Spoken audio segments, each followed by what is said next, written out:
Welcome. Welcome. Peace. Happy Hey. Mondays. Happy Monday. Happy Monday. What's up, fellas? What's up, fellas? Is What's up, that what's up, what's DJ? up? Is that DJ B.Original I see right there? Is that What's going on, Q? What's the word, Q? Yo, what's happening? Hey, what's going on? What's going on? Wow, it's a DJ B.Original takeover, little mini invasion on 3 Beats Later party, people. Normally the show starts off and, you know what I mean? We bring a guest in and blam, here he is. Ready for y'all. Yeah. Yo, what's going on? What's up, fellas? What's up, fellas? Thank you How for are having you? me. I'm good, man. Just chilling, Yeah, Straight yeah, up, just man. checking in with y'all. Yeah, man. That is a real inspiring background. I can imagine some Right? great stuff happens in that room. Yeah, Benny, Yeah. we normally kind of put up some of our like a fake screen in the back that looks just like the real studio. So yeah, pretty much. Or whenever we have a guest on that studio looks legit like that, we gotta shout it out. Yeah, man. All That's that my stuff fake in studio. all that stuff in the back. Yo, my room sounds real good. Q, when you coming through? Look, Man, Don't start. Just- Okay, look, let me just start off with this. Ladies and gentlemen Okay. watching, this is 3 Beats Later, your weekly musical showcase where how many? 1, 2, 3, 4, 5 musical producers come on and bring all kinds of new inventions every week to the show. Make sure you like and subscribe and leave a comment. If you're watching us live, we love you for that. Make sure you spread the word. I got it out the way nice and early. And I am very happy to have my good friend. Am I pointing in the right direction? That guy right there. To me, you are, yeah. Yeah. Not for me, but it's This all guy good, right- Q. This guy right here, DJ B.Original, is in the house. I've wanted to bring him to the show since I saw the show. I thought he was perfect for it. And as you can see with that room, he's ready, man. This guy, he's ready. He's ready for y'all. He's got some samples for us. He gave us a sample challenge, and we're just gonna get all into it, man. You know. So Q, when did you run into DJ B Original? When did you guys meet? Wow, B, that's a story. B, when did? Man, I don't even know, like 10 years ago? Yeah, 12 years ago? No, like maybe 12 or 13 years ago.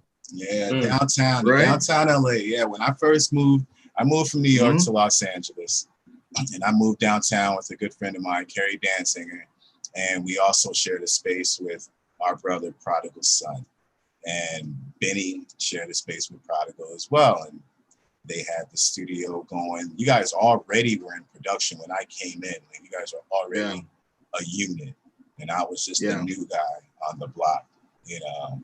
And they put up with my madness and like, you know what I'm saying? And then we had a few of the other brothers come in and all of that. And I gotta say this though, now that I got you on camera, I was thinking about this earlier.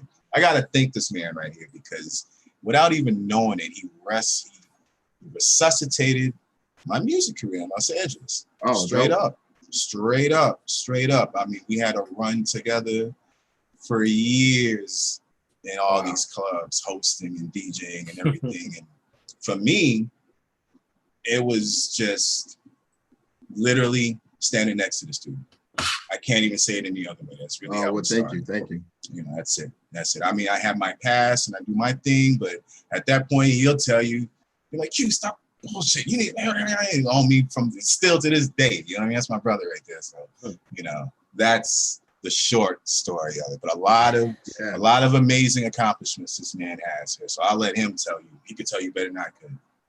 You know? Yeah, man. A lot of good history with Q. I think, you know, starting off downtown with like everybody just working with basically nothing. You know what I'm saying? Like, wow. I had like, it was like one NPC between like 6 dudes, right? I mean, literally nothing. Yeah, man. I mean, it was like real shit. It was real bad. But you know what? We was just downtown, just trying to do what we could, man. You know, living in an office building, basically just making beats all day, all night. You know, it was dope. Like it's kind of crazy because I actually kind of miss those days. I was thinking about that the other day because that was like its purest form almost. You know what I'm saying? Like that was the purest form of what we was doing. You know what I'm saying? Everybody just getting together, making some beats. Like that was before, like I was DJing. Well, I wasn't DJ, but I wasn't DJing in Los Angeles. People was hating on me because I wasn't from LA. So, I remember those days too. Fellas, this man. guy went from a day from, almost on some EPMD, please listen to my demo, to being the guy with the keys to Hollywood, to every club, you name a club in Los Angeles. He hasn't torn it down. Half of them we tore down together. And I watched that. Wow. You know what I mean? So hats off to you just on that alone. So does LA have some of that going on when you're a DJ from out of town? You know what? It was weird. Like nobody would give me a shot, which was crazy. Like all the DJs are like clicked up together. So this one night I had got booked to go DJ at this club, and it was a night where it was like 10 DJs. There was a lot of different DJs. They was all linked together. I'm not even gonna say the name of the event because they just some haters. So anyway, they was all linked in together, and it was one DJ after the next. So the promoter kept telling me, "Yo, you going up at 10:30, then you going up at 11, then you go." He just kept pushing me back. So then at about 12:15 or so, I realized what was going on. Like they weren't gonna put me on. You know what I'm saying? And that day, I said that I remember I was driving home. I got Jack in the Box. And I'm sitting in a drive-through for Jack in the Box. And that day I said, you know what? I'm gonna kill everything in Los Angeles. I'm gonna kill it all by myself. I'm gonna kill it all. I'm gonna be at the club, at the Roxy, exactly. At the Bike Room, all these places where these dudes that fronted on me tonight wanted to get in. I'm gonna find a way to get in there and just tear it down. I did that for years. And it's still, it just is what it is. Like I love the DJ community out here, but it's just odd that it's clicked up in such a way where if you're not with the clique or if you're not with them, then you just can't get an opportunity. Yeah, right. It's very odd, but Q, me and Q, we tore down a bunch of stages, man, and we did some big, like we did some big shows. Like it was a good time. So I'm hoping like after COVID, I just started DJing again. It's been like a year. The last show I did was Rakim in Inglewood. That was at the top of 2020. That was right after New Year's Eve. It's like January 20th. That was the last thing I did. So I haven't DJed since then with all the COVID. I finally just got a gig like maybe 3 weeks ago. Wow. So hopefully things will start back up. But we got. I was gonna say, I don't know if we can say any names or not, but I was gonna say, our friend who does the shows. I didn't know if he's running again right now, right? Don't they have things going? Yeah. But it's so limited. You know what I'm saying? Like, so the show I did a couple weeks back, it was a smaller venue. It was only a couple hundred people, and they were really tight on, people wearing masks and all this sort of stuff. So, we'll see. We'll see. We'll see. I think things are starting to open up, but it's very slow, and I'm very careful as well. With all the COVID and all that sort of stuff. Yeah. I just started. I play in a band, and I just started playing gigs. I played my third gig, and it was crazy, man. Going from nothing for 400 days, no gigs, and then all of a sudden, bam! No one's wearing a mask. Days, huh? Yeah. Yeah, man. I'm ready to get back. Dude, I was ready to retire before COVID. I was like, I've been DJing since like 1989. So I'm like, okay, I'm done. Like, I'm not gonna. And then COVID happened, and I was forced to not DJ, and I actually missed it.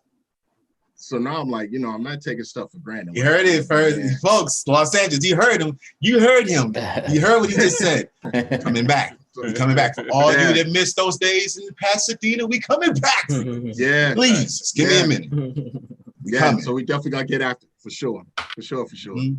But yeah, we could talk about, there's a lot of different points here that DJ B.Original, of course, the DJ part holds, its own resume. Real quick, your top 3 DJ gigs, just real quick.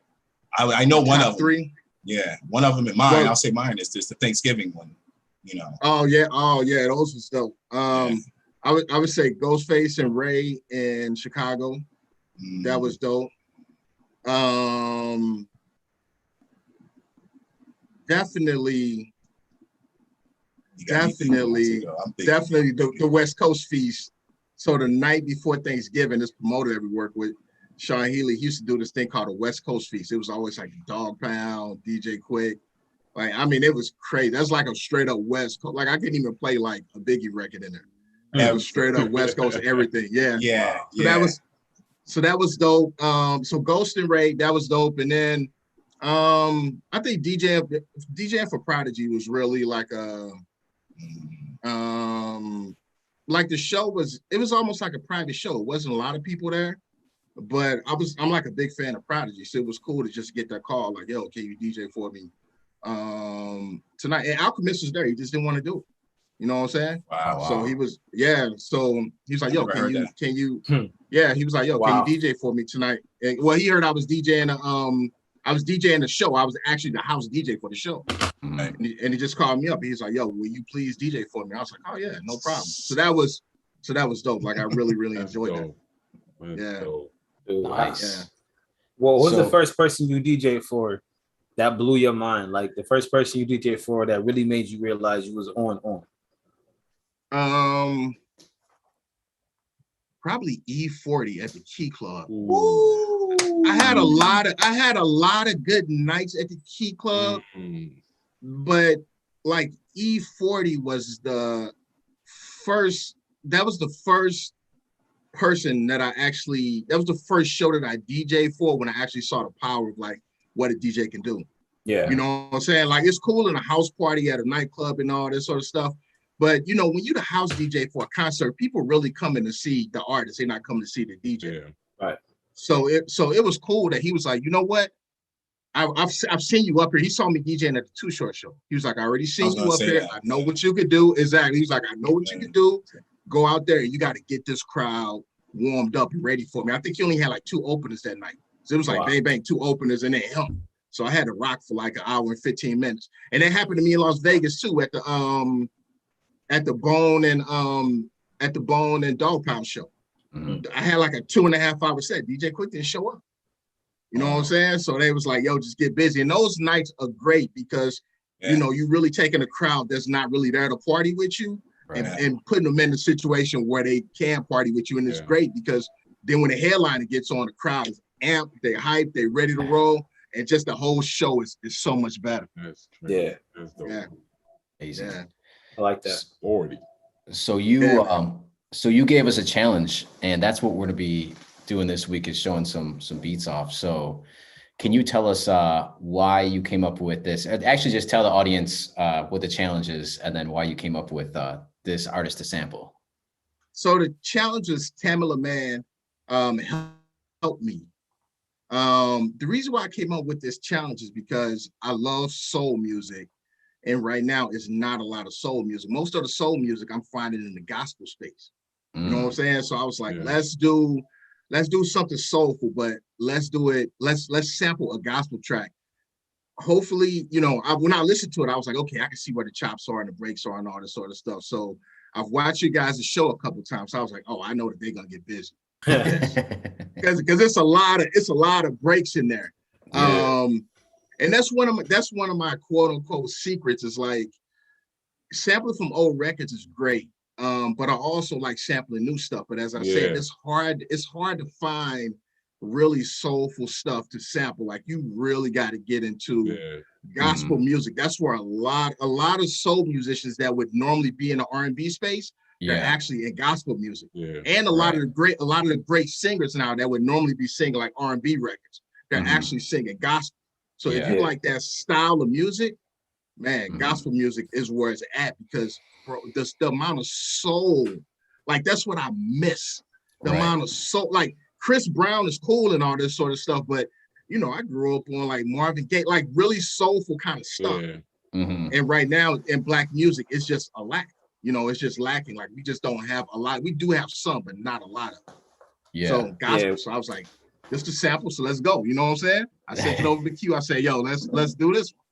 Yeah, man. And this is all going to dovetail back into the production side. We're talking about the wiggy and all that. We're going to get to the music, and then we're going to fall back because we got a lot to talk about. I'm over here on my screens trying to make sure I'm sharing. So yeah, man. All right. So I can't wait. So you know what? I get the booze this week because I did not make a beat. So feel free to boo me, but I do have something to share. No booze. Boo this man. I do have something to share. And I just need your help in telling me who is this man right here? Because that is MC extraordinaire. Oh wow! Q. I'm over here. Have y'all ever seen Q warm a crowd up? He sent us a video. Only on Instagram. Yo, it's amazing. It's like Dougie Fresh level, for real. Really? For real. Yeah, and it's dope too because footage. It's dope too because he works with me too. Like he don't never know what I'm gonna play. You know what I'm saying? So I just put on whatever. Yeah, man. And we just keep it rocking. This dude is amazing. That's not necessarily true though. Hanging out with you for so many years, I know what you like.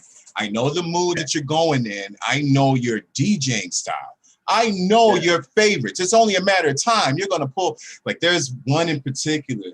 Every time you play this record, I would go into the same freaking routine. And it was honestly, like you say, some old school Dougie Fresh type shit. Yeah. Like stop around the scene, that Easy E joint. Like, come on. Bro, just hand in glove, son. You know what I'm saying? Yeah, man. Hey, shout out to Tri-State too. If you watch man. Big ups to Tri-State. Yo, I got a dope record with Tri-State. That's gonna be in my compilation. Shout out to Swess. Chinky Eye was holding that event down. Shout out to Big Bro Swess. We're gonna get you on too. That's back when I had dreads. Yeah, that's what I'm saying. Here we go. Man. Yeah. He's like, who the hell is that? What show was that? Q, do you remember? I don't even know what show that was in particular. It says I don't know. I think there was something about. Well, yeah, that's Chinky Eye LA. Chinky Eye LA, if y'all don't know about hip hop events in Los Angeles, I just happened to fall in the pocket of some really good brothers. Benny being one of them, my boy Swess being another that was holding down Chinky Eye. The whole Chinky Eye crew, they put together the dopest hip hop events at the time, unparalleled, independent. They were bringing cats you wanted to see. They brought Sean Price. They brought RZA. They brought everybody. They brought everybody, bro. They brought anybody that was anybody in hip hop back then. You know what I mean? And man. I got to be a part of that little wave. You know what I'm saying? Yeah. Crazy. So that was, you know what, Q? A few years ago, I went back and I counted up all the flyers from like 2012 or 2013, whenever that was. Bro, I had DJ'd 175 shows that year. In a year? 100 that year.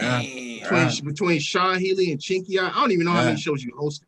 But I know, I was missing some flyers. Like I didn't have all the flyers.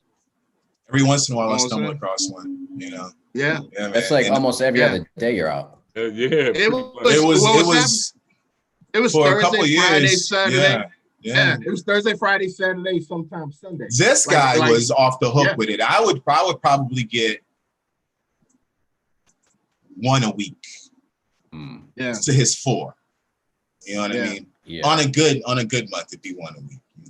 You know? But it was crazy, man. It was so many shows. I was like, and they hated every minute of it. They was hating. They was hating, bro. It was not an easy climb, is what I'm trying to tell you. We weren't the cool kids of LA. You know what I mean? It shows perseverance, which will lead to everything else. I think it's time to spin the wheel because I feel myself going on rants right now. I know. You showed that picture of me with my Samson dreads. I can feel it. Like, big shout out to our sponsor, Adobe. Here we Big go. shout out to our sponsor, Adobe. Adobe is this week's sponsor. Adobe. What's up? Collect Adobe? signatures fast with Adobe. That's a trip. I don't even want to say that. Pro Are you seeing that? I don't even want to say it, but we was talking about that damn product like half hour ago. Yo, man, all of these ads are getting scarier and scarier. They know where I am, man. It's crazy. But you're gonna need milk for that. See, they know I bought milk today. They knew that too. Baby needs some milk. So okay.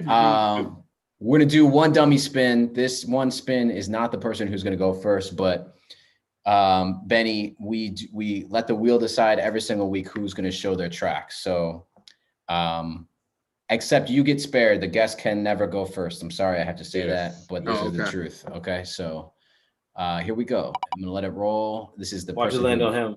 It's not gonna go. It does. So this is the dummy spin, now, right? And then this is the real one, okay? And if it lands on, another dummy spin. oh, Ooh.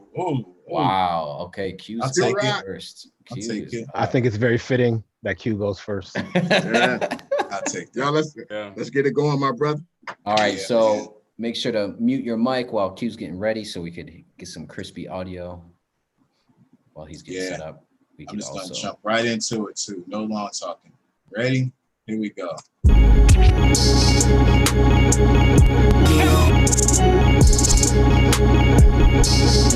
You see, God must become personal to you.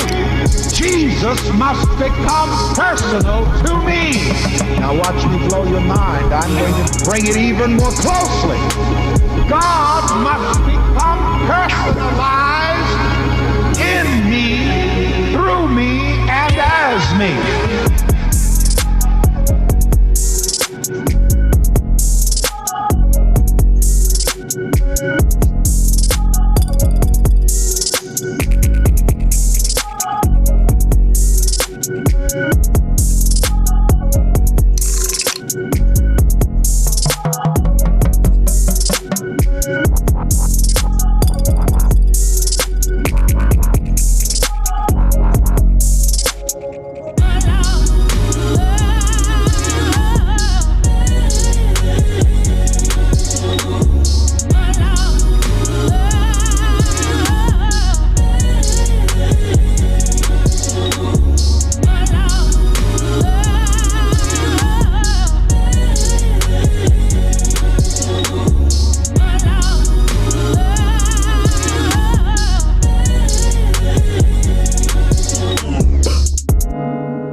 You see, God must become personal to you. Jesus must become personal to me. Now watch me blow your mind. I'm going to bring it even more closely. God must become personalized in me, through me, and as me.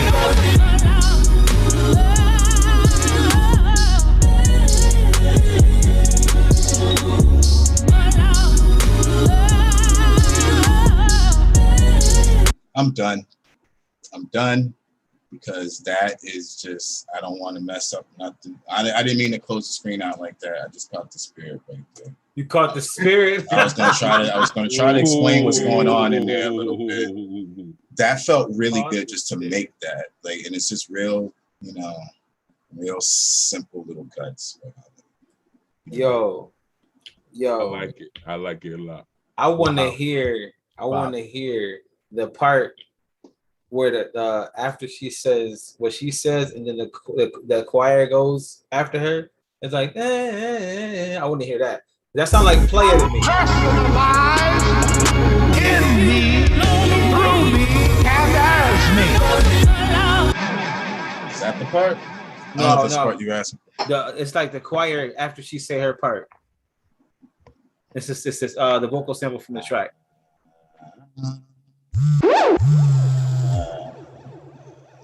If I can even find it. It's one of those. Shit. I mean, I just have so many cuts of it.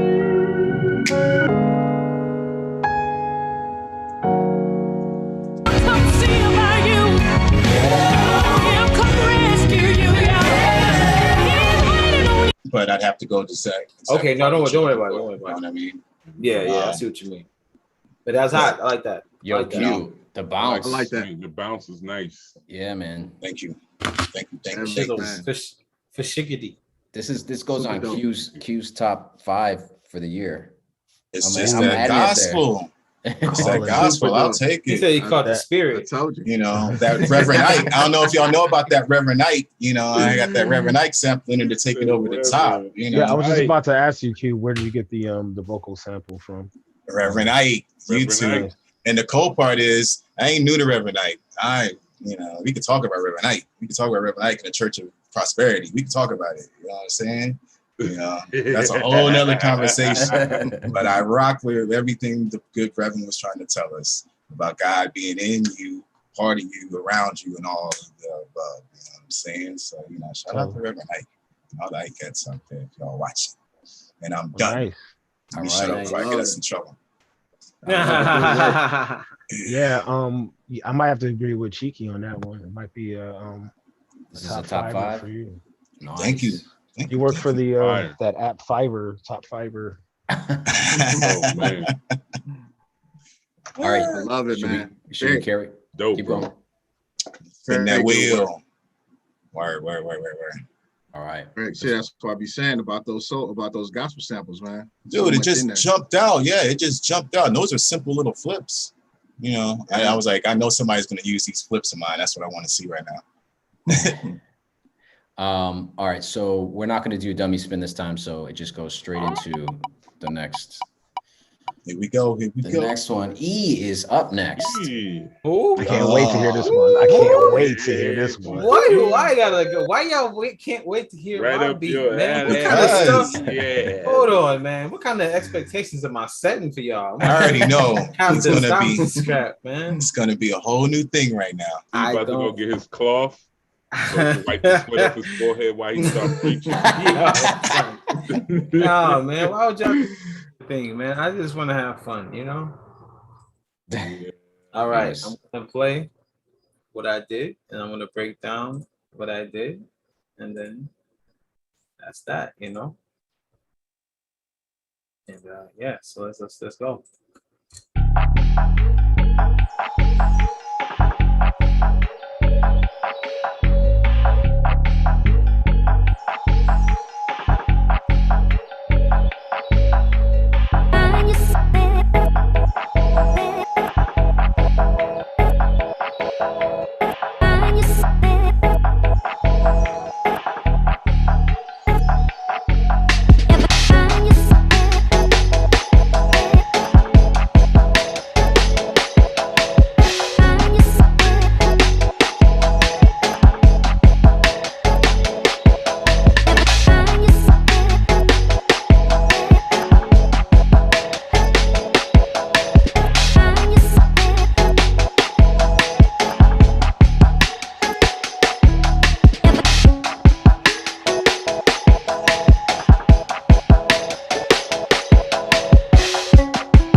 So I didn't want to get us flagged, so I had to scratch beat number 1.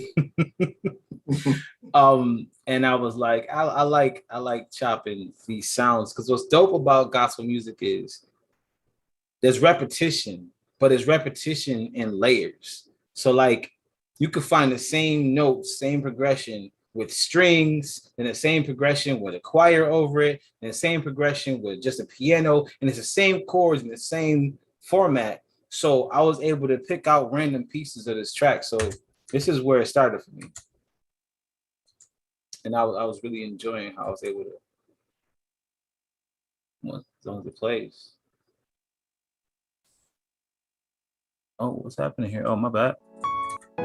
Oh, y'all missed the whole piece of the beat. What the heck?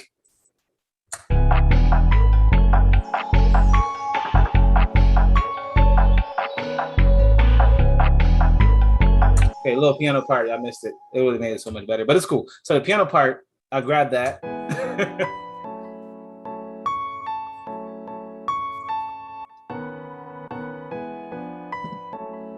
And this was the basis of the whole track. That's why I'm mad that it didn't play. It was the volume was down.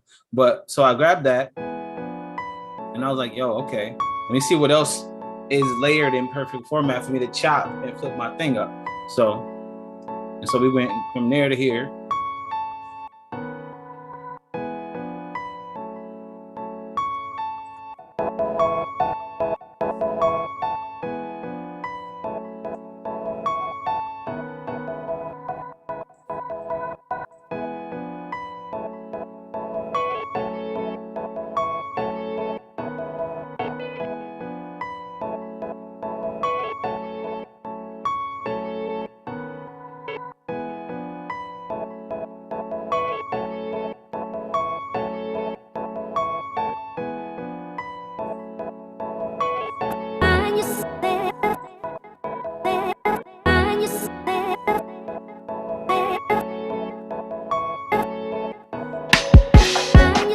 And that's the track. That's how broke down all of those pieces of the sample. So all those pieces you just heard in tandem were pulled from different parts of the song and played out on my MIDI board to line up perfectly, but they didn't really line up at all on the track. And I had a lot of fun finding those pieces because I had to go through a lot of parts of the track. And it was really dope. So yeah, I'm so mad at you right now because man. For one, first of all, this is a hit. And it's funny because like I don't even know how it sounds with the piano, but the way it was without the piano, it bopped. Like it but even in a way that I can see a mainstream artist taking it and doing something with it, you know. So I don't know. I'm sure that with the piano it sounds great, but I would be interested to see how it sounded the way you did it. You might have made a happy mistake, as they call it, because the way it sounded, the way what we just heard sounded really, really, really tight. Sweet. So I'm glad. Yes. Oh yeah. Yes. You could build a whole nother pass of that with the piano, like almost, you know what I'm saying, like a separate version of that. Yeah, you know, like a gospel version of it. I might make a gospel version of this gospel beat. Like a gospel version of the beat. What's up, E? Before you, what's up with the drums? That's like a nice. Man, you was killing it on that one. Oh no, you know what I do. You know, lately I've been like, you know what? Let's do. Can't beat them, join them. I did the same thing right now. And that's why that shit was knocking like that. Y'all thought it was good 808? Hell no. That's Grim. Grim was gonna be the only motherfucker to say. Sorry, Ma. Grim wasn't gonna be the only person to say cymatics on this joint one more time before I said. So this is the drums is I use a cymatic string. Okay. What really drove the track the most for me, percussion wise, is this right here. I grabbed this joint, this little percussive loop. Okay. That sound like Chinese drums, percussion, like Chinese sounds. Yeah. Or like some wood blocks or something. So like a Chinese festival or something like that. Where'd the birds come from? So the birds is me playing the hold up, let me stop this. So the birds is me playing on the my lab. So I wasn't breaking down other sounds. So on labs, it's this texture sound. Spitfire Audio Labs, my bad. Spitfire Audio Labs has this texture sound where it has birds, it has a bunch of different things over the notes. So what you heard was this right here. Weird sound.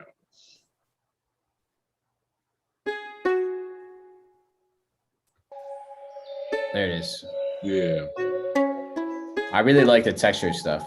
Yeah. Just the ambience. It's just it makes your ear like right in the beginning. I thought it was like we were in the jungle or something like that, and then Right. it totally changed up. So. Yeah, I typically whenever I don't have like a verse or something, I started to put just ambient sounds in the background just so it gives it some texture because I'm so adjusted to having vocals on the track lately. It's like it's odd to not hear something happen. Yeah. So nice. But Good stuff. But that's dope, bro. That's that, man. Yeah, that's dope. Very dope. That might be Very one dope. of E's top 5, but E got like 2 bangers. Like, Thank you, man. I appreciate that. You got a few, bro. This is a fun week, though. I Yeah. like sampling gospel because there's so much. Like Benny was saying, there's so much in gospel music, and you could really get lost in sampling gospel music. So many changes. I had plenty of Zoom sessions with this guy. We lived in the gospel realm, dude. Yes, we did. Well, you know what? Every once in a while, I kind of circle back to some gospel, and I just got put on to Ricky Dillard. So if you don't know about him, check him out because it is nasty. All right, here we go. And the next wheel spin is up right now. wheel. Oh. Uh-oh. See, now. See, I gotta tuck my head. You know what I'm saying? Hey, wait. Do you have your intro? Do you have your? Oh, the B.Original, yeah. I feel like that 90s. I feel like that 90s song. Punks jump up to get beat down is about to happen right now. Like I feel like I'm about to. Yo, that was a setup. Q's sinister laugh right there. We just heard it. Right. That was a setup. I can't stop that when I have flashback back in the day. I'm like, oh, we about to get. Tell him what you ready. You got ready whenever y'all are. Tell him what your name is, son. B.Original. Oh, bro. What the... No, I'm just playing. All right, yo. All right, I think I'm ready. Y'all ready?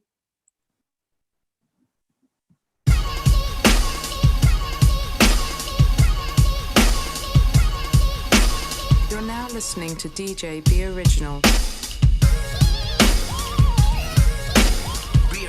Be original.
right, that's it.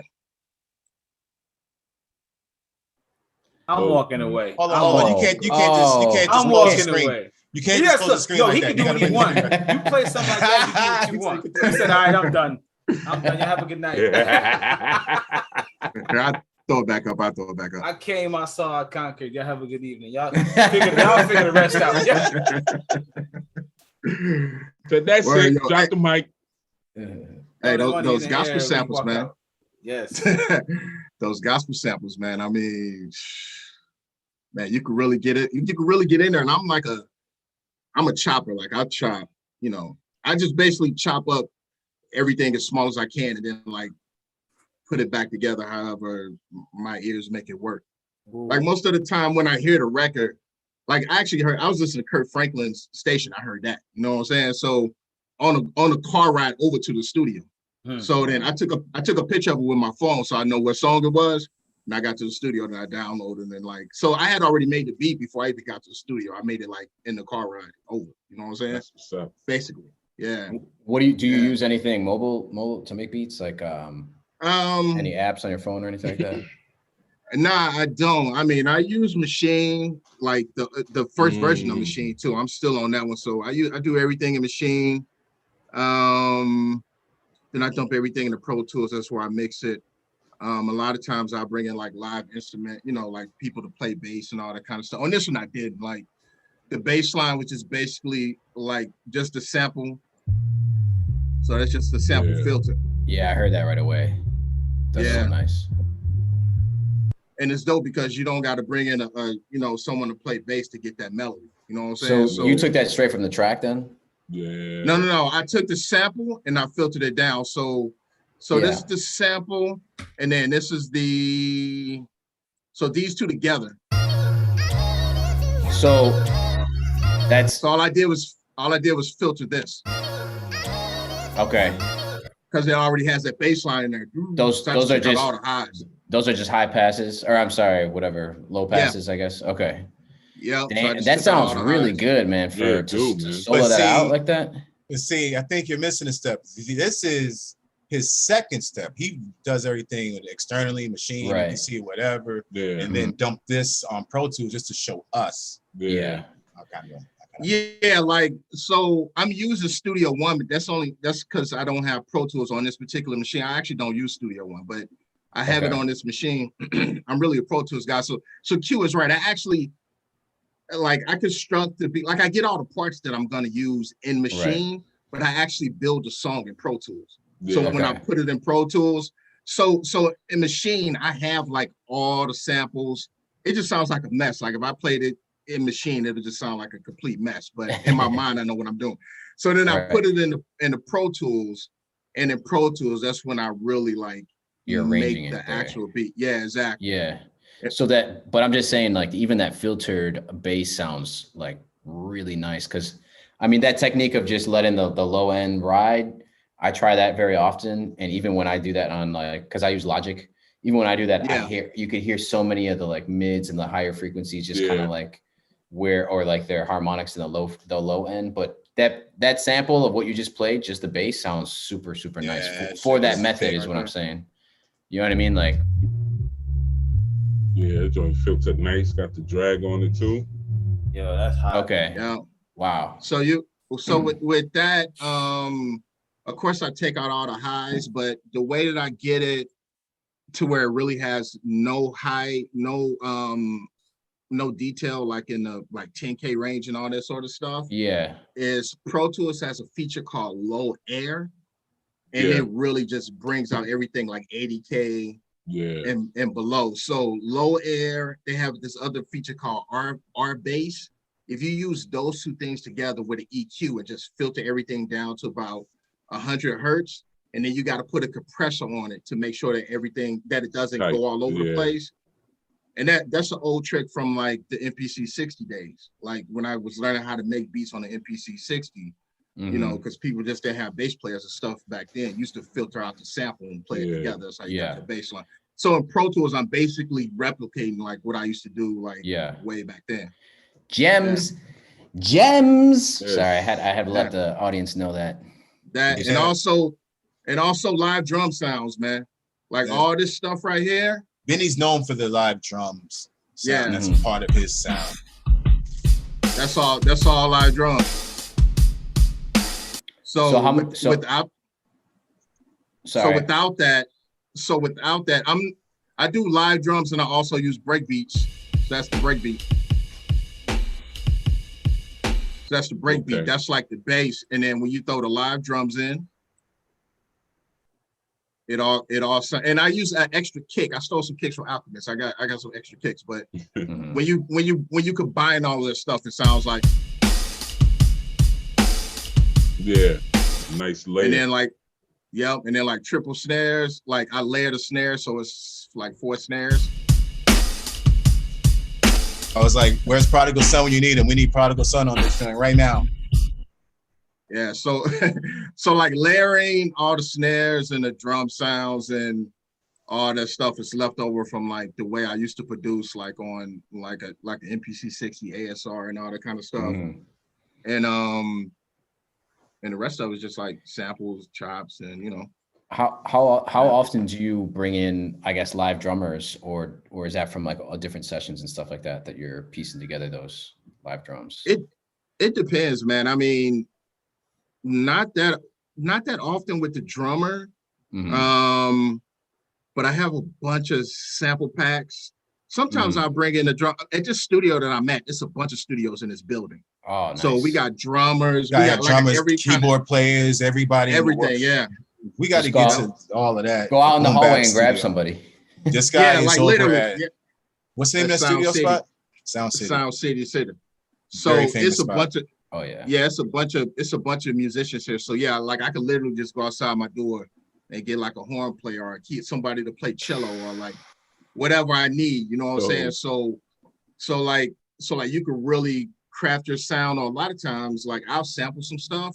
And then I just go and just get musicians from across the hall. They just replay everything. Wow. So, or if I find a song that I like I will literally have the entire song. So I don't have to pay the sample. I have the entire song replayed. I mix it and then I sample the replay.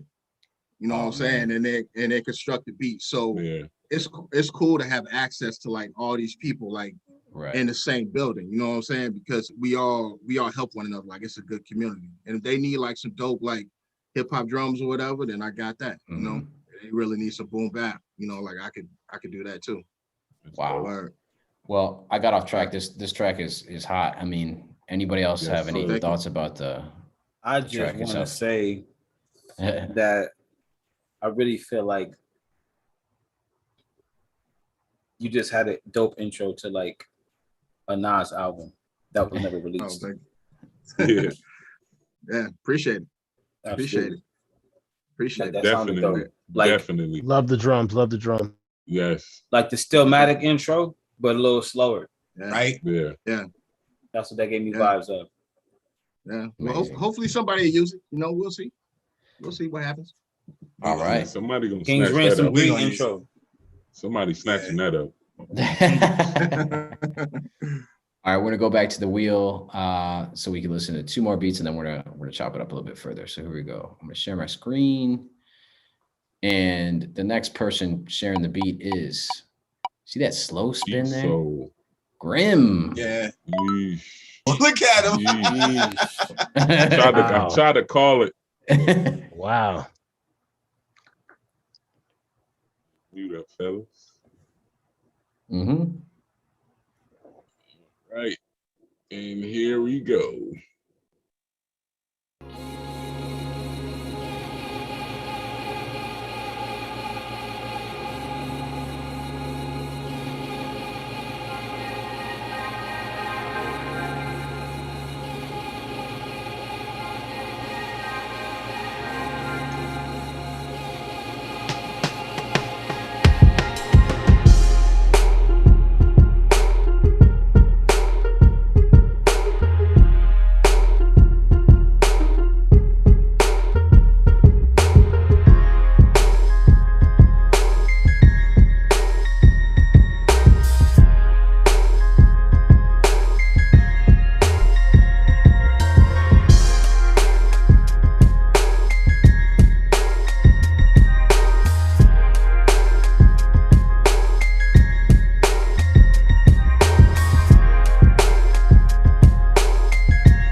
So I used.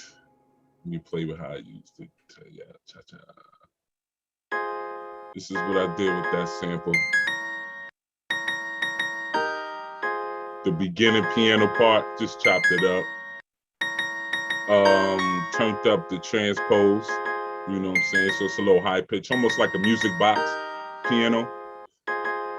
And I printed it, and this is what I got from that with the effects. So I added some reverb, little peel, and a little delay, so that it sounds so stiff. And for this, the beginning part, the intro, I used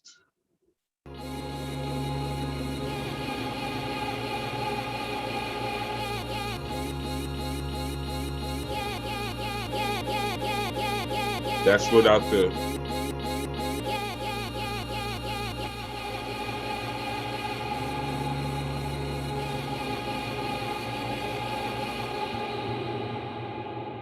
and that was that, and the drums.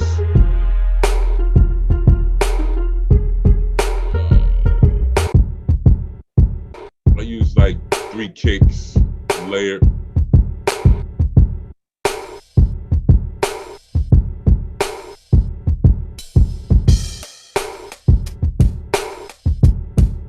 Hi-hats, so you know, and I did a breakdown, well, a filler.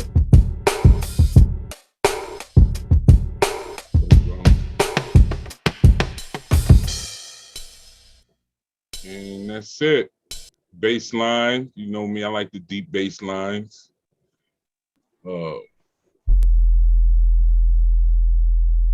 And that's it, just little residual sounds, little extra sounds, ambient sounds I'll put in there just to tweak the ears a little bit. Just little flat sounds in the background, so, you know, give it a little bit more effect to it. And then that's it.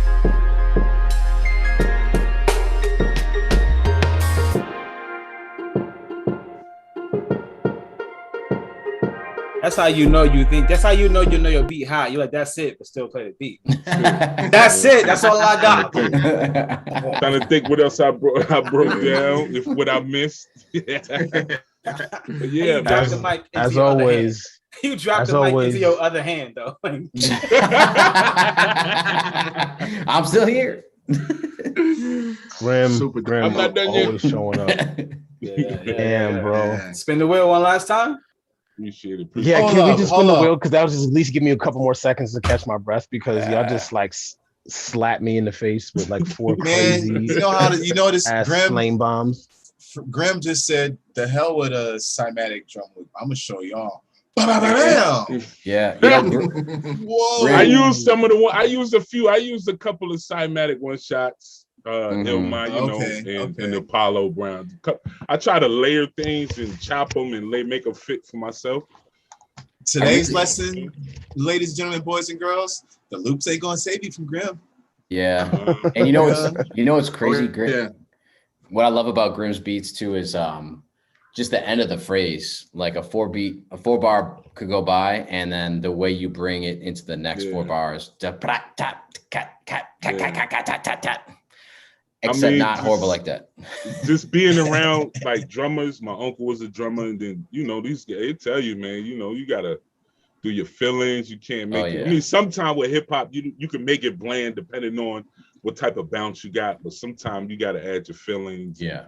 Switch up with the drums. You just can't let it ride out like that. I love what you did, where you took the sample and just made it into like an ambient type of layer as well. Instead of like getting too choppy with it, it was cool. It was different. It was totally different. You know what I mean? Appreciate it. Amazing. I like ambient sounds. Spacey, scientific and stuff like that. Absolutely. I love that stuff. Jeez. I mean, guys, what a week. Like, wait. It's not over. A week. We're not over yet. What Kurt Franklin say? It ain't over. It ain't over.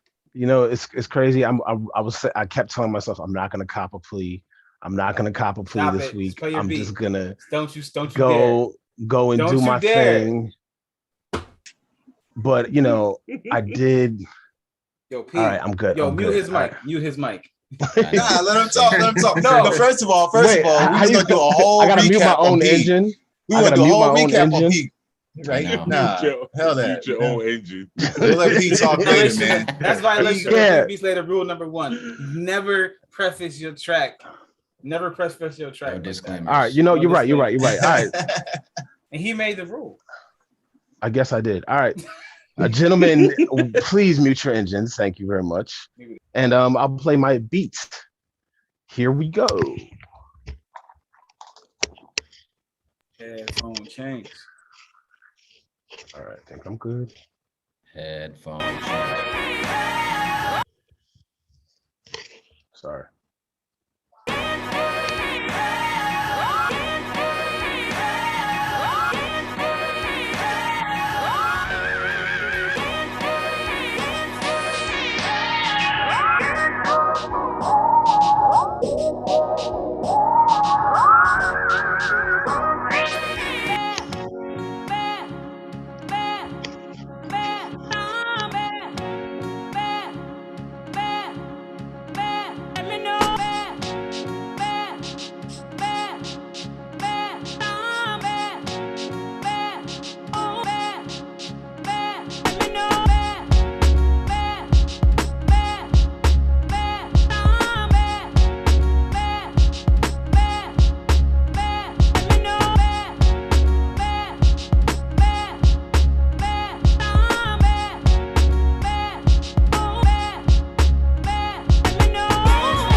All right.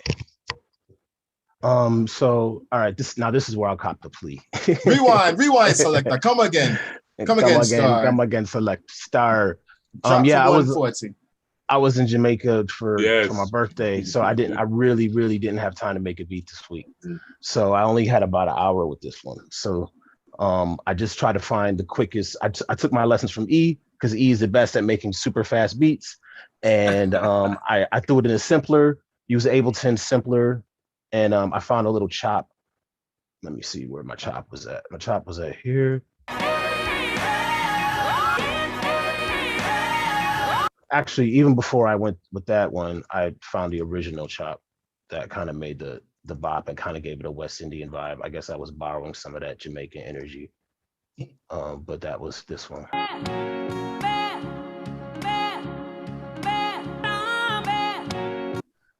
No, I actually didn't. Sorry, I'm trying to find it. That was hot. I actually did. I like that chop right there though. I can't front. That chop was Yeah, dope. both of those. Because there was nowhere in that beat did it have that vibe, and you just clipped it so it had that vibe. Yo, that's dope. That's dope. Took it straight to the islands too. It only makes sense. That's where you been right now, of course. Like, you know, that's what Ital soup do for the Ital. So I think the chop is actually because it was here.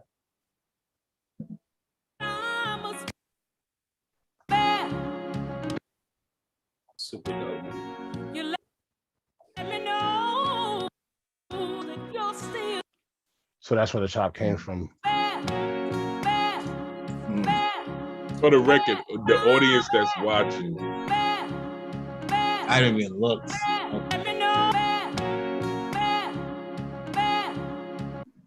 And then I just added the drums. And I put a little bit of had a pretty simple kick with a little 808 in there. Little just a poppy snare, some shaker action, and some congas.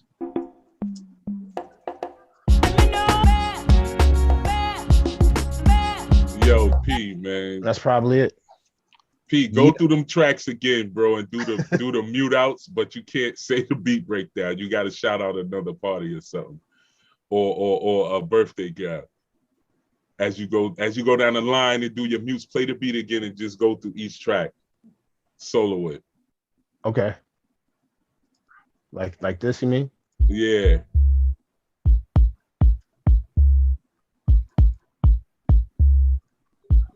Yeah, I had the EQ8 on there. Okay. And the compressor. My bad. I was rushing through just because I don't be trying to take too much time. Yeah. And then on the snare, same thing. I actually didn't do too much EQing this week. I didn't really.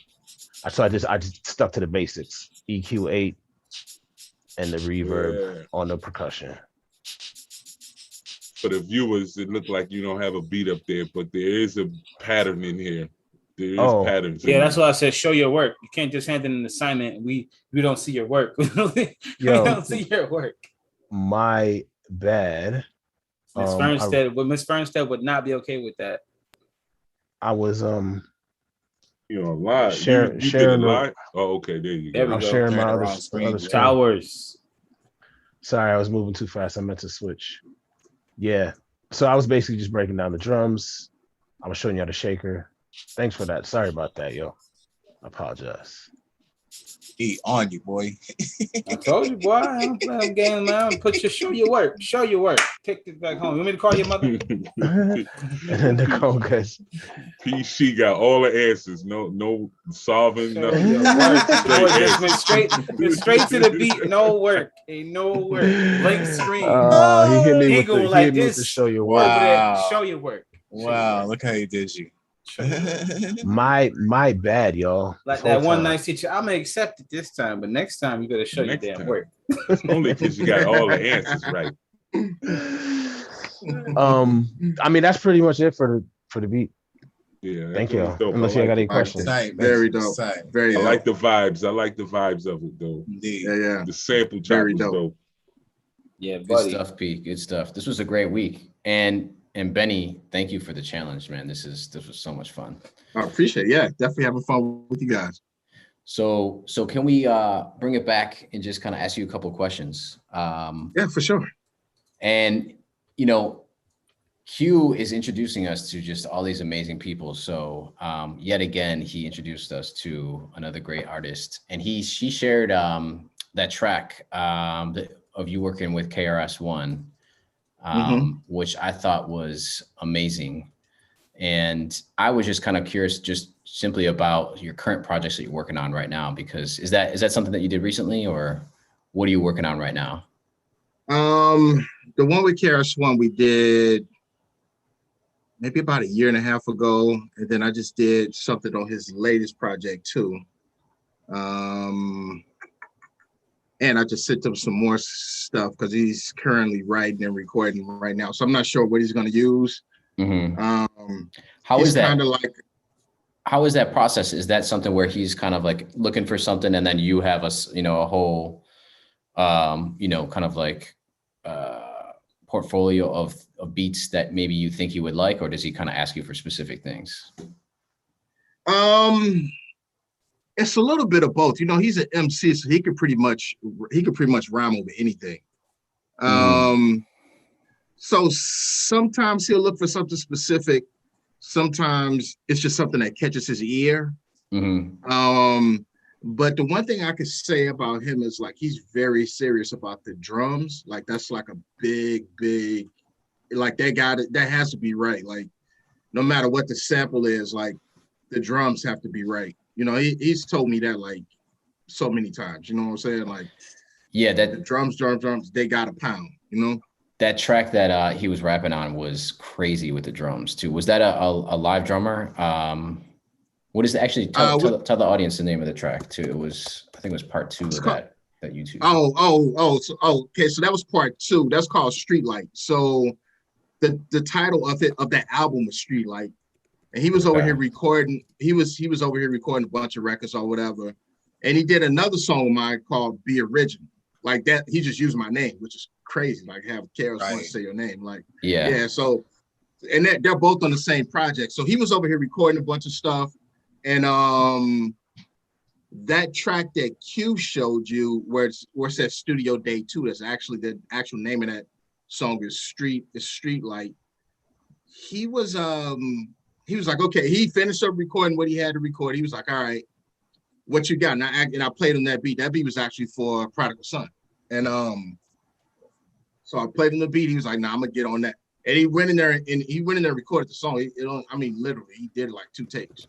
Wow. For real, like it's like super quick. That's one thing I can say about him and Prodigal, Killer Priest, Prodigy, like all the dudes that rap professionally, they get through songs like 15 minutes. Like no joke. I mean, they'll do like a take for just kind of rehearsal, like you play it back to hear what it sounds like. Yeah. And then they bop around their headphones, make a few adjustments, off to the races. So that's one of the things that I like about working with guys like that, is that it's not, it's not very long. I think the one joint when I don't know if Q showed you the song I did with Big Twin and Prodigy. So that song, Prodigy came through. He was like, yo, I'm gonna get on that. 10 minutes later, it was done. You know what I'm saying? So that's always a good thing about people like that. But yeah, Karis One is, for one, he's super demanding. Super demanding. Yeah. I mean, he expects for, as professional as he is, he expects for the production and all that stuff to be like that professional. Yeah, I mean, he's a very demanding guy, like demanding in a good way. It's not like annoying or anything like that, but you better be on point. And it's a little to be honest, it's a little nerve-wracking to have somebody like that in your studio space. You know what I'm saying? Because especially in the beginning phases when you don't really know him. Right.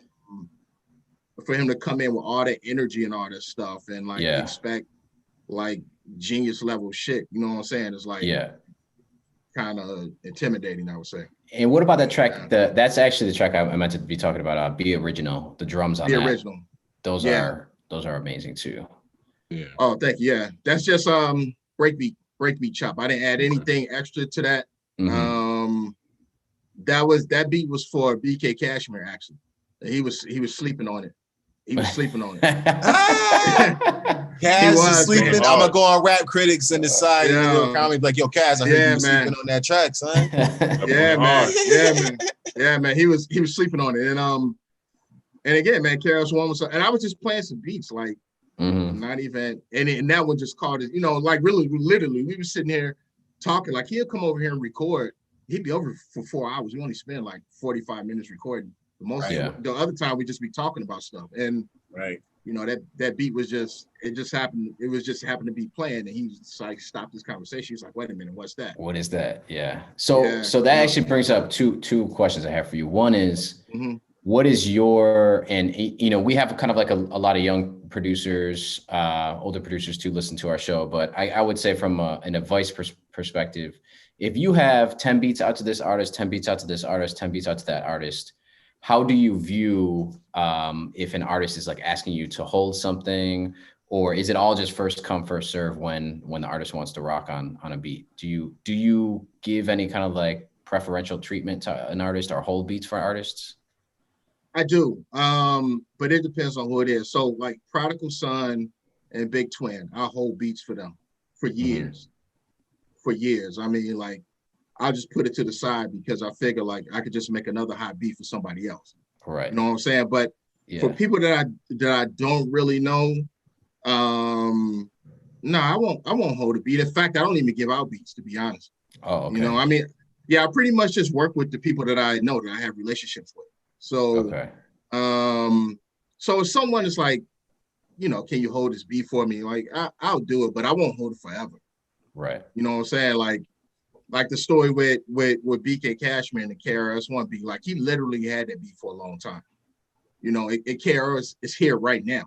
You know, so it's like, I'm not gonna hold it. Like I'll just make something else for Cashman. You know, but that's just how it is now. If that had been a beat for Prodigal Son, then I might have pushed back a little bit. Like, yo, this Prodigal's, and he really gonna, because that's my brother. You know what I'm saying? Yeah. Like he really gonna rock on this. He just hasn't gotten around to it. But at the end of the day, if KRS is like, yo, let me go ahead and get it, me and Prodigal have a good enough relationship where he'll be like, okay, I get it. You know what I'm saying? I understand. So it really depends on who it is. So the answer to that is yes, I will hold beats for people that I have relationships with. I primarily only work with people that I have relationships with anyway. So typically I will hold a beat. If it's a random, like if I was a new producer, I wouldn't hold any beats unless it's for a bigger paying artist. Okay, there we go. Period. If it's someone local or someone that hasn't bought the beat, then no, I don't hold anything until money exchanges. There we go. More gems. We need like a bell or something and just hit it so it just says it for me. Gems, gems.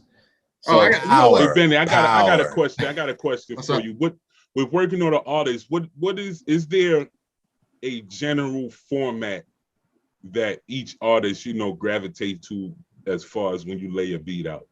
Is there like a general, like, you know, sequencing patterns or type of swing, or, you know what I'm saying, certain type of drums that, you know, the guys you dealt with, that they usually, you know, gravitate towards those sounds? Yeah, me personally, I try to set up beats in 16, like normal song format, 16 bar versus an 8 bar hook. I try to keep everything like under 3 minutes. In my intros, I try to keep only to 4 bars now instead of 8 because time limits on songs are getting shorter. I will say for me, I only make a certain type of beat. So if someone comes to me and says, hey, can you make a beat like Metro Boomin or something like that? I always say, well, you should go see Metro Boomin. I do what I do. Like, I don't make anything. If someone is coming to me for a beat, they know what I do. So this is what I do. When someone says, try to make a beat like somebody else, I don't. Like, I perfect what I do. So that, you know, like, you wouldn't go to DJ Premier and ask him to make a Dr. Dre beat. Yeah. You go to DJ Premier, you're looking for a DJ Premier beat. Premier beat, right? You know? Exactly. So every time someone says, like, I did that earlier on in my career, where someone say, hey, can you make a beat like Manny Fresh or whatever? Like, I would pull my hair out trying to make like a Manny Fresh beat or whatever. And it was never good because Manny does what he does. And like, I can't copy that, man. Like he does, I'll never be able to make a Manny Fresh beat like Manny Fresh can. Yeah, right. You know, so, but yes, but I know like my beats are kind of in 75 BPM to probably 84 BPM range. I'll speed it up for KRS-One because he likes to, like, you know, he likes to really, really dig in. Even though I'm from St. Louis, a lot of people say I have more of an East Coast sound. So I typically primarily work with East Coast artists. Ali from the St. Lunatics, I just did like 4 tracks on his latest project. Now I've known Ali and them for a long, long time, and my stuff sounds nothing the way like Nelly and those records sound, but you know, Ali knows what I do, and he was like, yo, I really want you to have a big chunk of this record. So we put it all together, you know, and we laid it out, and you know, it's dope. It's called Rose Gold. He just put it out like about 2 weeks ago. Yeah, it just dropped not too long ago. Nice. Yeah. Make sure you guys check that, because I need to get something going on that with Rap Critics. Actually, we'll come back around to that. That should happen. That's a good one. And so I have some additional questions. Someone stop me because I got a bunch of questions. I got one more question. Keep it moving. Go, Grim. Keep it moving, because y'all gonna have more once we get DJ question. Go, Grim. 12s or 1210s?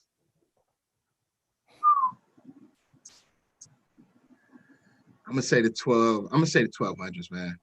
I'm just an old school dude. Yeah, I'm gonna say the 1200s. I like the 1210s. But what you sitting on right now over there? 1200s. I thought you had the 1210s. Okay. No. Nah, 1200s. I mean, they've always been 12s. The ones the show decks have been 12s. I don't know why I thought those were 1210s. Yeah, no. These are all mine are 1200s. We used some 1210s before because that's what was there. Yeah, but all of my turntables are 1200s. Yeah. I like the 1200 a little better. But again, man, I've been DJing for so long. It's kind of, you know. This man. Oh, you're not talking about that one time. You already know. I don't even gotta say it. You already know what I'm about to say. Man, we're not gonna tell that story. Never mind. Let's put it like this. Carrying crates back when it wasn't cool, man. You know what I'm saying? And the last thing you want to do is upset a DJ and carry all that shit up out of there. Yeah, it was a bad moment in my life where I did something I shouldn't have done, but you know. No. Q was rolling with me though. He was like, "That's my guy." So, you know, it's a long story. We'll save that for some other time. Part two. That's for the clubhouse. Save it for the documentary. Yeah. But I will say this, because I kind of want to dovetail to a few things. You got a lot of stuff going on. I want to say, tell them a little bit, because you know, the way you'll tell it, the average guy be thinking, oh, this guy, even though you have an amazing music career, you know, that's not all you spent your time on. You spent your time in another arena before you stepped into the arena you're in now. So can you give us a little segue into that real quick? All right. So in addition to music, which I actually do on the side, and I've just been blessed enough to be able to work with some great people. But for the last 23, 24 years, I've been working in the television industry. So I've done that forever. And recently I just moved away from that to pursue real estate investing, which is something I was doing on the side, but now it's like my full-time thing. So that's one of the, man. So that's one of the things like that I really try to impress upon people, even younger producers and DJs and stuff like that, is like, you can make a career out of music, but in order to really, really build the kind of wealth that you need, investing is super important. You know, so that's what I try to make sure. That's the message that I'm trying to always give, is like, I invest in real estate. People don't have to invest in real estate. They can invest in all kind of stuff. The point of it is that do the music because you love it. That way, you know what you turn out musically is going to be great. You're going to be satisfied with it. Yeah. But make sure that you're bringing in your cash and you're building wealth, and your family is going to be great and your grandkids are going to be great. And the way that you do that is through investing. You know, unfortunately for me, I was working in the television industry at the same time I was doing music.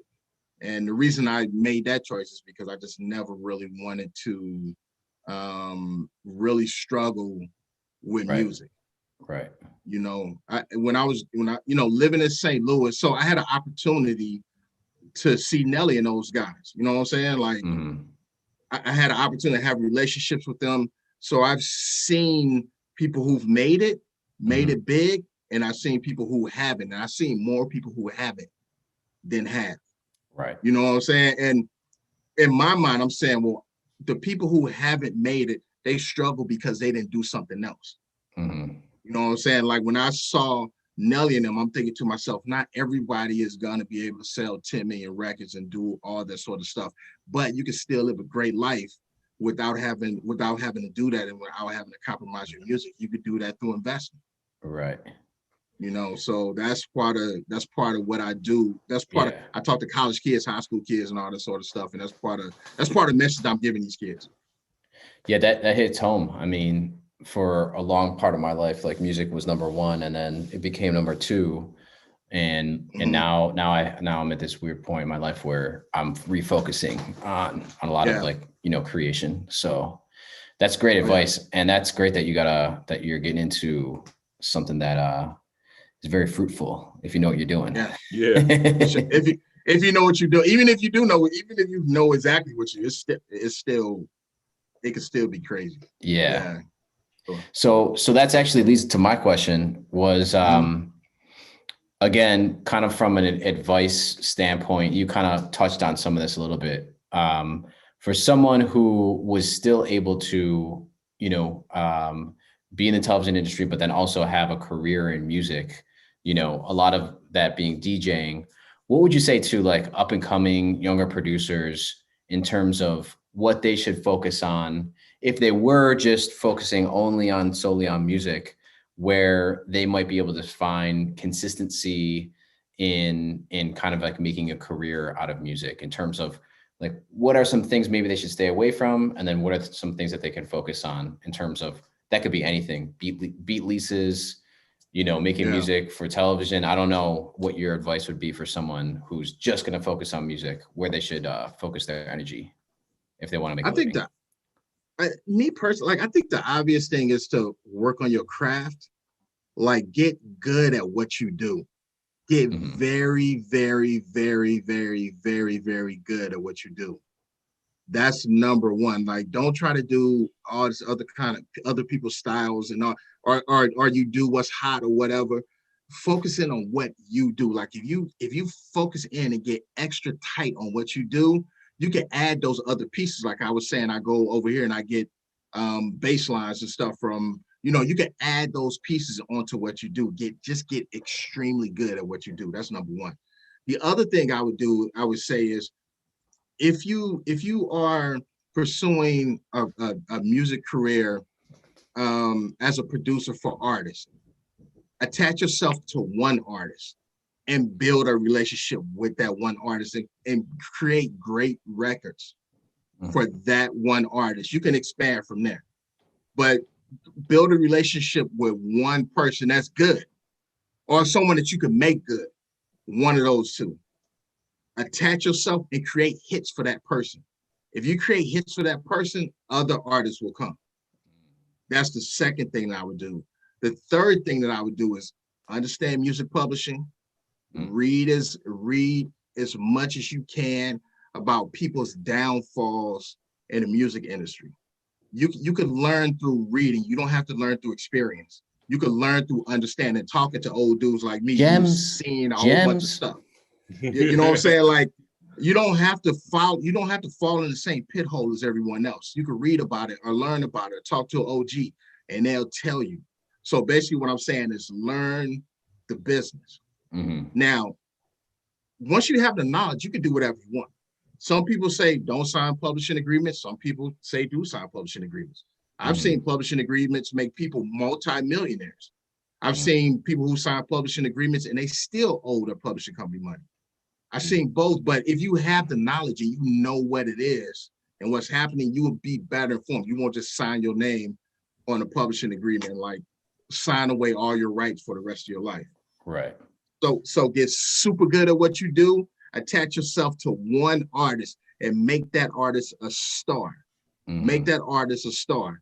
And the third thing I would do is learn the industry forwards and backwards.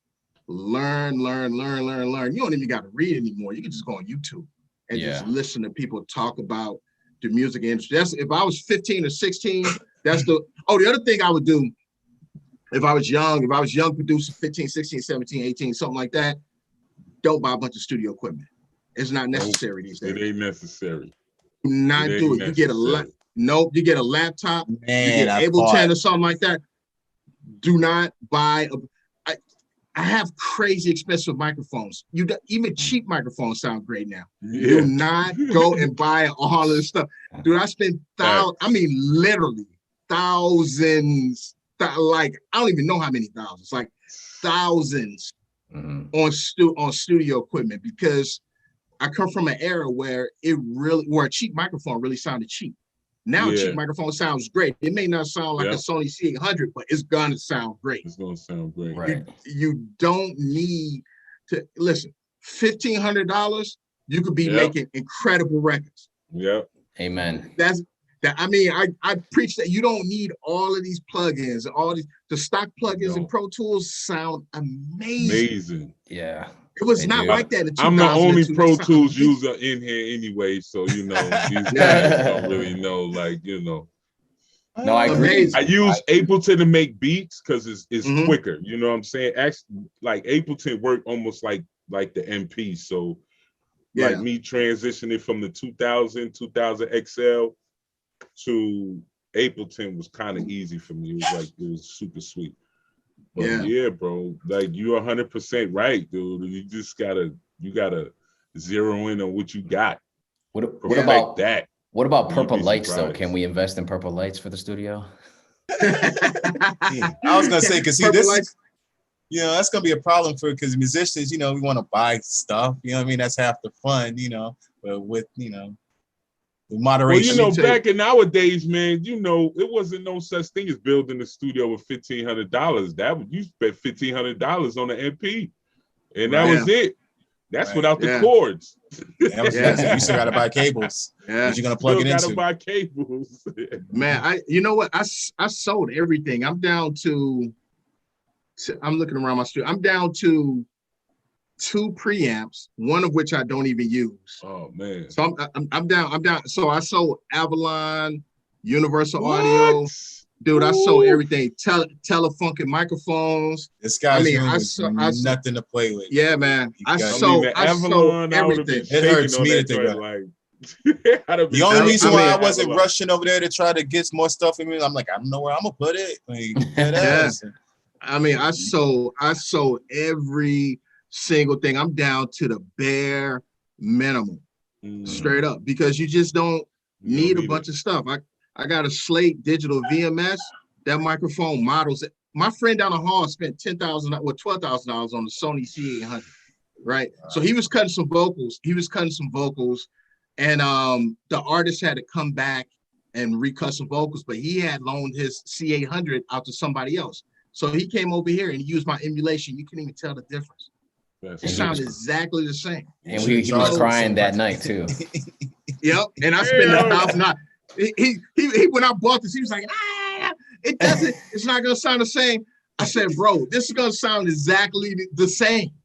It's gonna sound exactly. He's like, no, I want. Until he got himself in a situation where he had to come over here and use this. And he came over here and used it, and he cut those vocals. And we was A-Bing them. He couldn't even tell which one was his, which one was the C800, and which one was the model. That's what I'm saying. Smack. Yeah, man. Oh. That is insane. I mean, there's a bunch of stuff for these younger kids, but perfect your craft. Make somebody a star. I saw that happen with Nelly and J.E. Make somebody a star, and really learn the music. The music business. If you do those 3 things, you'll have a better shot at making it. It's hard no matter what, but you'll have a much better shot at making it, in my opinion. Wow. That's great advice. Yeah. I mean, I think I asked that question because I see we're pretty active online on Twitter and on in IG and stuff like that. You just see a lot of the beat making community. I don't know, just all over the place with giving each other advice, and it's all over the place. So it's good to kind of hear some a top 3 from someone who is really doing it in the music industry. So thank you for that. 100%. That's great advice. Yeah. And always a little bit of luck, man. If I had never met Prodigal's girlfriend back in 2003 or whatever, I would have never been able to get to like KRS-One.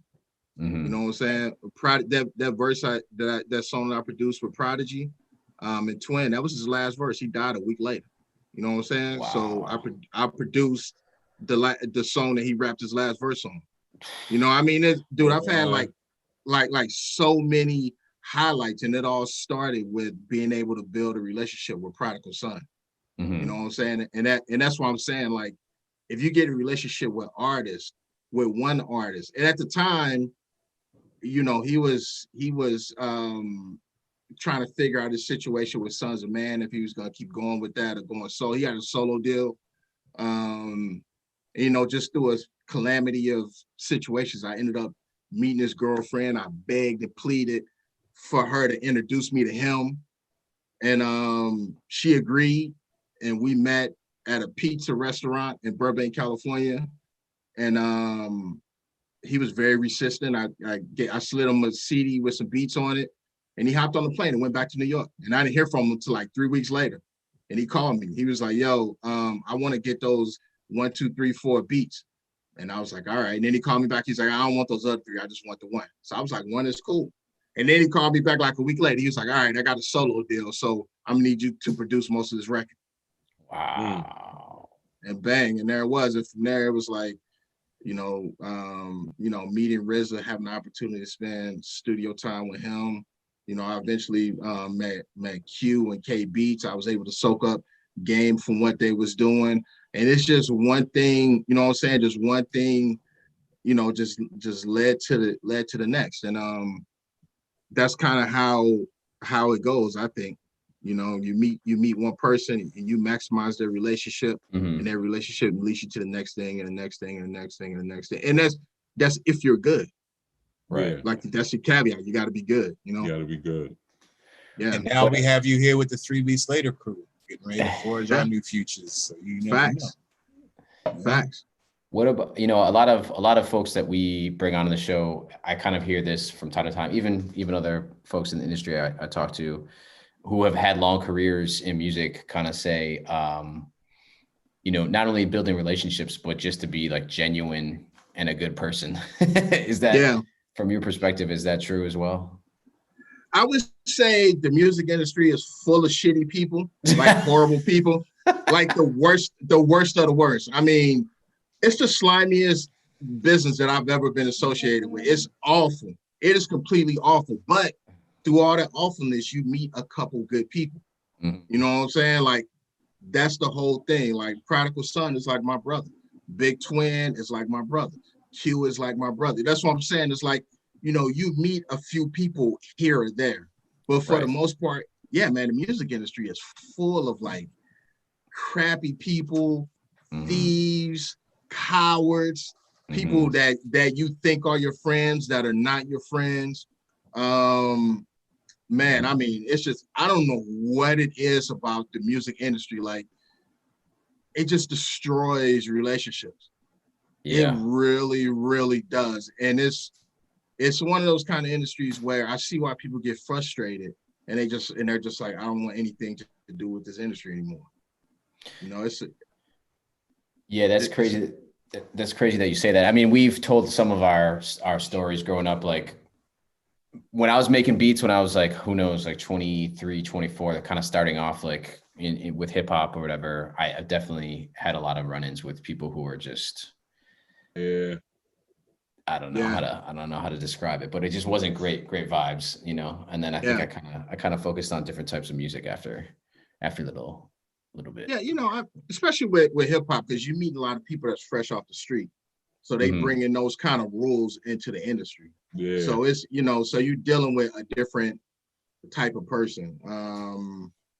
I would say, you know, working in the television industry is kind of the same way, but it's a lot more structured because you're dealing with corporations. Right. So that's just naturally more structured. But man, the music industry, man, listen, you'd be lucky if you make 2 or 3 good friends.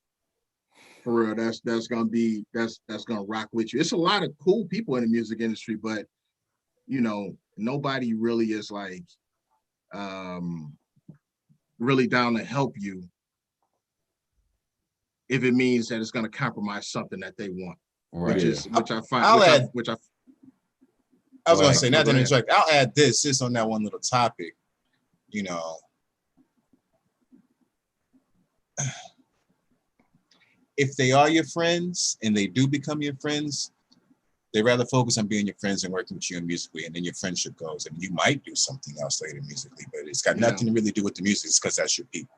Yeah. That's my experience for the most part. You'll try, and there'll be little speckles here and there with people. And give everybody, because at the same time, I love that. I love the fact that there's a bridge between us. This is business, Playboy. Like, I don't have all the energy all the time, but for my reserved people, I go to the end. So I get that, but just there's all types of business, and then there's the music business, which should not even be labeled business because it's a racket, but it's a whole other thing. But I digress. I just had to interject with that. Yeah, man. Your friends stay. Your true people stay. They end up staying. Yeah, like your friends stay.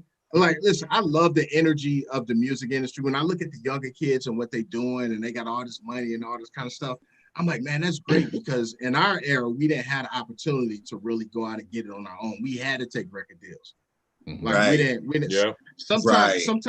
Sometimes I would DJ these shows for like these younger kids. I have no idea who they are.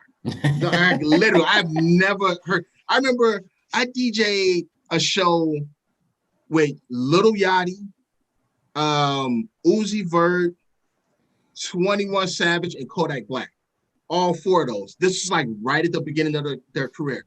I had no idea who they were. Wow. No, I had no clue who they were. So I was like, Lil Uzi Vert, I'm just gonna see who this dude is. I went on his Instagram, he had like 4 million followers. Dude, like when I showed up to the venue, the line was down the street, around the corner. These are people that I had never heard of. So I like that they are like getting it in a way that we never did. Yeah. They don't have to compromise their art and their craft. They don't have to go to these record companies unless they want to. They can build a brand, make a bunch of money. I love that. What I don't like about what they're doing is the quality of the music isn't that great.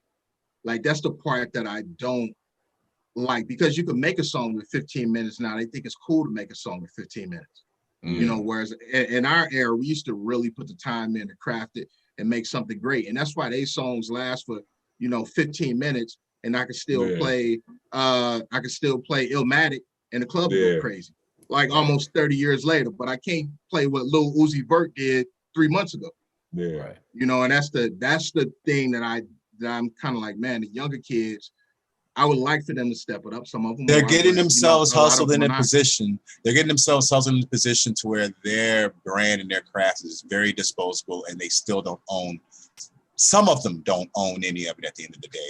Yeah. Yes. They're doing themselves a disservice. They're getting a lot of upfront cash, but the thing is it's up and down. It's just like a lot of these kids is they putting out demos instead of songs.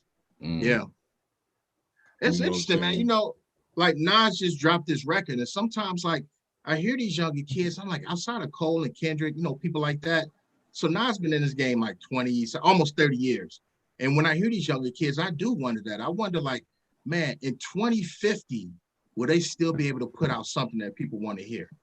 Because it's almost 30 years later from when Nas dropped Illmatic, and people still want to hear him. Mm-hmm. So it's 2021. So I'm asking myself, it's what I mean about the disposable generation.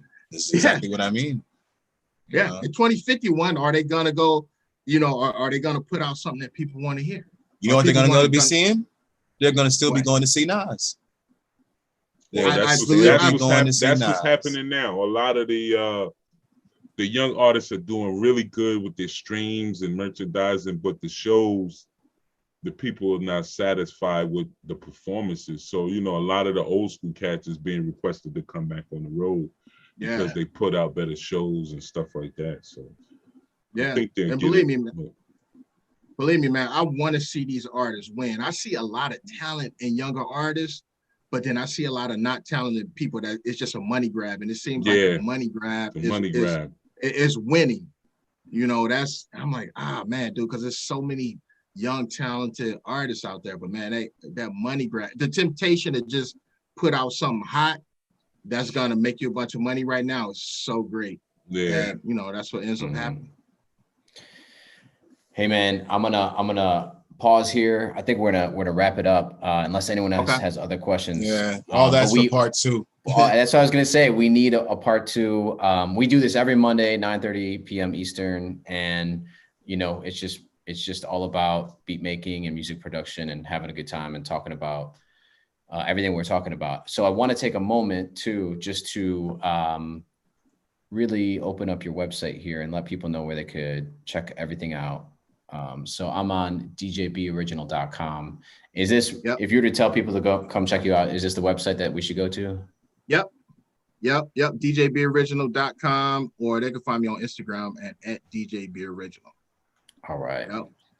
Yep. My beats and all that kind of stuff is up there. So, hey, do we take requests? Do we take requests on this thing? What you want to hear? The next time, part 2, we'll get into something. Yeah. Amazing. So so all right. So everybody, make sure you follow DJ B.Original. Yes. Check out the website. He has beats up there. You just heard what he said.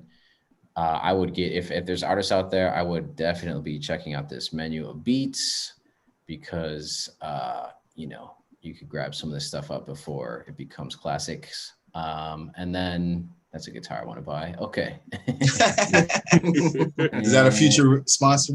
That hopefully. Who knows? Hopefully. But all right. So Q, I'll let you wrap it up. Hey, Benny, thank you, brother. Thank you, guys. Thank you for allowing my man to come to the platform. Always welcome. Thank you. I definitely appreciate you, man. Thank you for coming through. And man, thanks for having me. I really appreciate the opportunity to talk to you guys, and looking forward to the next time. Oh, yes. Absolutely. Send us a new challenge. I was gonna say, what are we doing next week? What's the challenge for next week? Oh, we got a special guest. Oh, yes. Grim. Supa Kaliente. And I think the challenge is no particular. Make his type of style beat, so check him out on Instagram. Okay. Yeah, the type of joints he rap on, you know what I'm saying? So that's the challenge, is make something custom for his style. You can check him out on Instagram, Supa Kaliente, or you can check him at I believe it's wearevillains.com. And yes, next week. That's the next week's challenge. All right. So that's a challenge. Listen to some of his music and try to make something that you think he would get down with. Okay. Amazing. All right, everybody. This has been dope. Hey, man. Benny, thanks so much, man. Thanks again, Benny. You're welcome. Till next time, y'all. All right. Peace.